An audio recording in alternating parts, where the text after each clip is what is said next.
Sean Hannity did an enormously long segment on all the different ways that poor George Zimmerman is the victim. First, he claims that liberals have overreacted to this case. Let's watch.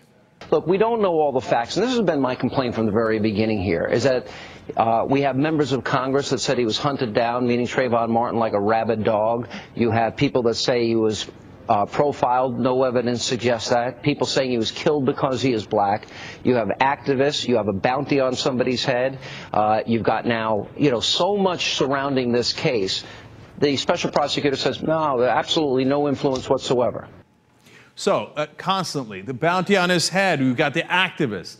Now, wait a minute, the new Black Panther Party aren't activists. Activists are people that are trying to do political change, whether they're on the right side or the left side, right? But, of course, it's the smear to say, oh, everybody overreacted, and then this poor Zimmerman guy with a bounty on his head. Well, they quote-unquote, you're claiming overreacted because the guy had shot someone in the chest and hadn't been arrested for well over a month. I mean, the shooting was in February. Finally, we got the arrest in April, okay? The reason that he got arrested was because people reacted, not overreacted. All right, now he says, well, no, it's also the network's fault. Let's watch that.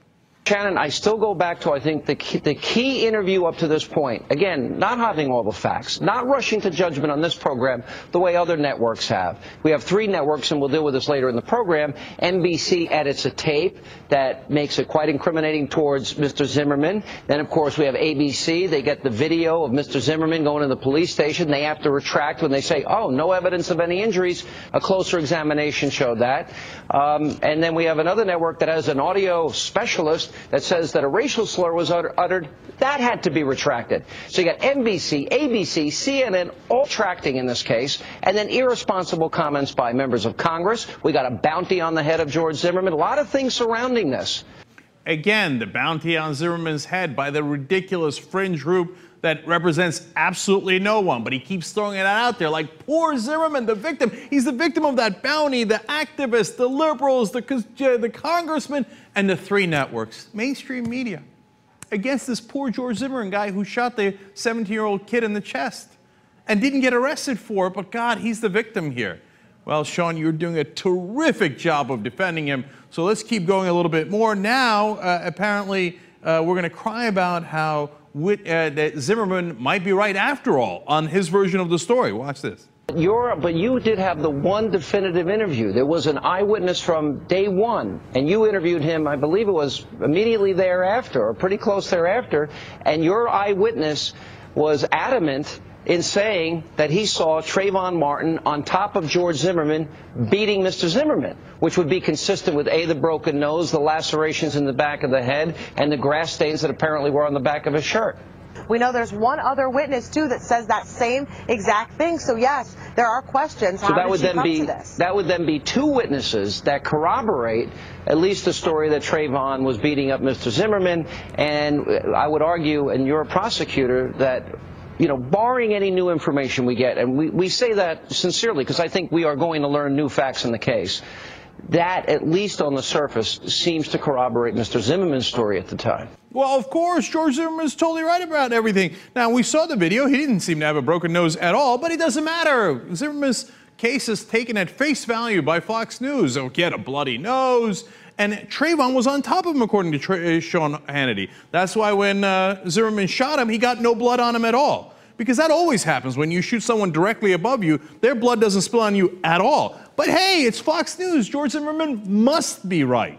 That's the side of the story that Fox News presents in order to be fair and balanced. Okay, well, some people are saying the victim is right. And we're here to balance things out by telling you that the guy who did the shooting is right. But of course, race has nothing to do with this. But I want to congratulate Sean Hannity for actually going 1 minute in this program without mentioning the bounty. But here's my favorite part. It turns out Zimmerman, poor guy, was overcharged. Let's watch. Who initially started the physical altercation? Well, I spoke to Mr. Zimmerman's father, and I did speak to Mr. Zimmerman. I'll keep that conversation private. I'll talk about the conversation with the father that was right here on this program, and his story was that, in fact, Trayvon Martin confronted him as he was making his way back to the car. We don't know, and I want to emphasize that. We don't know. I want justice in this case. If this was some type of racially motivated killing, And George Zimmerman does not seem to fit the profile as somebody who mentored minority children, was involved in a case to defend an African-American homeless man that was beaten by the son of one of a local police officer. Doesn't seem to fit that profile. But there's been this rush to judgment by so many. On the surface, then, in your analysis of the law, it seems like there might be some overcharging here. Overcharging, again, poor guy. Rush to judgment? The shooting is in February. We're in April. Rush to judgment? What did you want? You wanted to wait, what, 2 years before you arrest the guy? How in the world is this rush to judgment? And of course, here comes Sean Hannity again. Well, no, George Zimmerman and his dad tell me he's innocent, so he must be. Well, Fox News, you have done a brilliant job of defending this guy who is now charged with second-degree murder, and a guy who indisputably shot a poor kid in the chest who was not armed and killed him. I hope you're proud.